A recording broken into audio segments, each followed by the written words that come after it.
Bisnis nggak bisa sahamnya modalnya itu dibagi 50-50. Karena kalau mau ngambil keputusan pasti deadlock.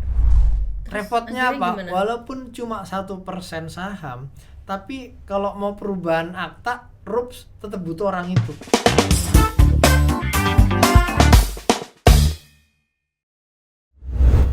Di part 3 ini percakapan kita akan lebih mendalam lagi terkait KBLI. Nah, nih Mas Bimo, ini ceritanya ada temen aku. Bener nih temen, Mbak. Temen ya. Oh iya, oke. Bukan aku, temen aku Oh, ceritanya. iya. Nah, jadi temen aku nih pernah waktu itu bikin PT. Nah, dia tuh asal comot aja nih KBLI-nya. Terus pas NIB-nya keluar, ternyata pas mau kerja sama klien gede itu mereka kehilangan kesempatan. Oh, salah kode Iya. KBLI-nya. Itu gimana, Mas? Inilah Aku jamak takut, terjadi. ya siapa tahu kan temen aku nonton nih kan. Oh gitu ya. Nah. Yakin bukan mbaknya ini ya? Karena kalau mbaknya tak cas loh ini, mbak. Oke. Jadi ini yang sering terjadi nih, mbak, emang. Karena banyak pengusaha itu karena pokoknya cepet bikin tapi dia nggak teliti. Dia nggak ngelihat misalnya di persyaratan untuk jadi vendor dari satu perusahaan ya. Kalau di situ berarti kliennya gitu ya. Dia nggak ngecek persyaratannya KBLI tertentu yang diperlukan. Dan tadi mbak, bisnis itu kan perlu ada izin. Betul. Nah, izinnya ini harus sesuai. Jadi jangan sampai misalnya saya lawyer jasa hukum, tapi izinnya jualan daging. Lah waktu didaftarin pasti nggak boleh karena nggak sesuai. Lo ini mencela-mencela nggak konsisten nih. Aku lawyer apa dodolan daging kan gitu ya. Jadi itu mesti clear. Nah, yang bikin repot itu apa? Satu, dia kehilangan opportunity karena pasti kebutuhannya cepat dan dia gagal. Karena butuh waktu kan untuk melakukan perubahan. Yang kedua, dia boncos karena apa? Harus melakukan perubahan akta, dan perubahan akta itu mekanismenya harus rapat umum pemegang saham, ngubah itu, kasih ke notaris, diproses lagi ke Kementerian Kehakiman ya, AHU, baru nanti berubah. Panjang lagi prosesnya ya. Udah nggak dapat duit, malah keluar duit. Tuh, sakitnya bukan di sini, mbak, di sini di dompet ya. Di sini. Jadi emang nggak boleh ya kalau asal comot KBLI gitu ya? Iya, nggak bisa. Harus, dan nggak ada, mbak, namanya KBLI ya, bidang usaha itu yang sapu jagat, yang semuanya bisa boleh, nggak bisa. Bukan kartu akses untuk segala pintu ya? Ini nggak ada pintu kemana saja Doraemon. Jadi gitu, ya itu mbak. tadi ya. Jadi memang harus patuh ya mas, sesuai kebutuhannya apa. Gitu. Tuh kamu sih nggak dengerin aku. Terus tadi ngomong soal akta tuh ya. Banyak juga nih yang asal-asalan bikin struktur modal cuma karena biar aktenya nih bisa keluar. Itu tuh ngaruh nggak sih mas untuk struktur modal yang nanti akan dipilih di awal? Yes. Ini kesalahan-kesalahan yang jamak terjadi karena mungkin miss-nya di awal.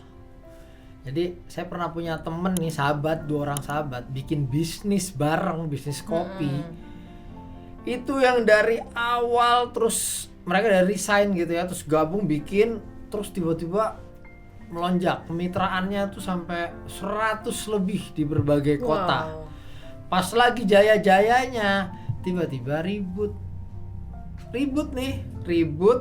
nggak cocok, saya maunya ngembanginnya gini, saya maunya gini gitu ya. Nah, ngambil keputusannya sulit karena apa? Karena mereka saling percaya di awal, sahabatan. Tapi satu hal ini yang mereka lupa, bisnis nggak bisa sahamnya modalnya itu dibagi 50-50. Karena kalau mau ngambil keputusan pasti deadlock, akan susah. Akhirnya apa? Hari ini bisnisnya udah tutup. Yang satu nggak mau ngelanjutin karena kalau gua kerja dapat tetap dibagi sama dia nggak kerja. Nah, gitu. Yang satunya kalau mau beli tapi segini, ya karena engkel-engkelan Iya betul. Kira nggak jalan, kan sayang kayak gini. Betul gitu. Sekali. Seringkali karena butuh nama-nama dalam akta perseroannya, perusahaannya, akhirnya asal comot. Dia bingung mau siapa karena dia cuma sendiri. Dia jadi direkturnya, dia jadi pemegang saham. Nah kemudian kalau dia mau taruh istrinya jadi pemegang saham, itu nggak bisa. Karena apa? Harta bersama, kecuali ada perjanjian pisah harta. Oke. Nah akhirnya comotlah karyawannya atau orang kepercayaannya gitu ya, kasih saham, tulis walaupun cuma 1% aja mbak, 1% dia 99, karyawannya 1% dia 99%. Lalu karyawannya jadi komisaris, dia jadi direksi gitu misalnya ya. Atau bahkan kebalik ini juga terjadi. Nah problemnya karena dia tidak memahami konsekuensi dari itu semua, ketika si karyawannya itu resign terus nggak kelihatan, apalagi ternyata karyawannya ini kontraktor mbak. Maksudnya tinggalnya ngontrak, jadi bisa pindah-pindah ngontrak sana situ gitu ya. Dicari kontrakan ini nggak ada, yang lama nggak ada, hilang.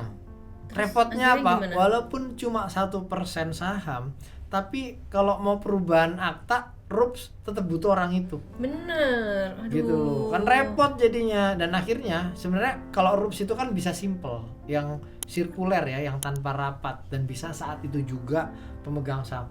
Kalau nggak ada itu jadi harus panggilannya 14 hari dan lama jadinya, nggak bisa cepat lagi nih. Gara-gara isu sederhana dia nggak tahu karyawannya di mana. Tuh, jadi nggak boleh asal-asalan nih masalah struktur modal, nempatin orangnya dan lain-lain. Belum lagi nih ada yang naruh orang pinjem jadi komisaris, terus tahu-tahu dia dipecat sama komisarisnya. Boleh nggak? Boleh banget, karena komisaris punya kewenangan memberhentikan sementara direksi tanpa alasan apapun sekalipun. Nah habis diberhentiin, laporin bank gini gitu, dikendaliin sama si komisaris. Nah ini kan problem, makanya pahami sebelum ngambil keputusan, sebelum melangkah, daripada menyesal kemudian ya. Karena kalau di awal tuh pendaftaran. Betul, oke kita mungkin balik yang agak depan tadi. Itu kan kalau misalnya tadi sahamnya 50-50 tapi nggak bisa dapat.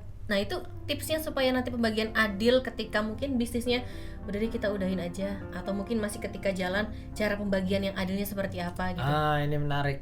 Jadi kalau bisnisnya itu 50-50 ya, kalau mau menghindari di awal itu kan bisa cari orang ketiga atau salah satu lebih banyak, 51%, 49 ya, atau 60-40 ya, supaya nggak deadlock ya. Kalau enggak ya memang harus ada orang ketiga yang jadi sangat penentu nih sebenarnya, misalnya 40-40 terus ini 20 gitu ya. Tapi 20 ini kan jadi sangat menentukan ya. Kalau ngambil keputusan dia pilih yang kiri apa kanan. Ya tapi itu salah satu ya cara.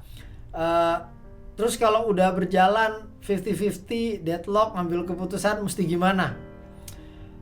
Beberapa opsi yang ada, misalnya saham pemegang saham lainnya dibeli. Ya jadi dia beli terus nanti cari satu orang pemegang saham untuk dialihkan.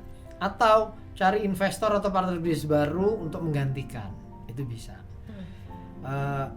Kalau nggak mau atau nggak bisa semuanya, ya ini problemnya emang runyamnya itu, deadlocknya itu ya karena keputusan nggak bisa diambil dan nggak bisa ngapa-ngapain.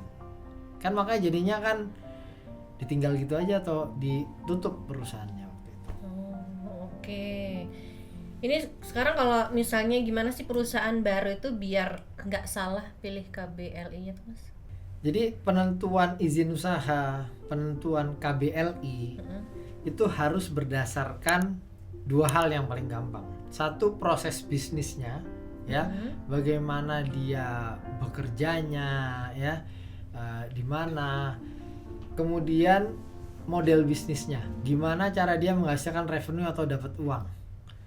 Ya, itu yang menentukan kira-kira izin usahanya apa ya. Kalau yang gampang tadi kita contohnya kopi tadi itu misalnya ya, model bisnisnya produksi biji kopi dengan coffee shop itu kan beda. Ini yang namanya model bisnis ya. Jadi kalau coffee shop nanti ada kode KBLI-nya apa, kalau produksi kode KBLI-nya apa. Nah itu sederhananya tipsnya biar mudah untuk menentukan KBLI. Oke, udah jelas ya untuk sahabat Ngolabs ya. Tadi sudah kita berbincang dengan Mas Bimo nih terkait masalah-masalah lainnya. Di part 4 nanti kita akan menggali lagi apa yang perlu kita gali dalam memulai bisnis ataupun yang sudah berjalan. Tentunya dengan 9 masalah yang terjadi ketika bisnis tumbuh. Bersama dengan Ngolabs. Kalau nggak dibuat perjanjian, mereka nggak punya panduan, nggak punya pedoman. Ketika ada selisih paham, beda pemahaman, karena nggak ada rujukan yang sama, masing-masing pakai asumsi dan persepsinya, jadilah ribut. Jangan sampai nggak paham akad berakhir gugat.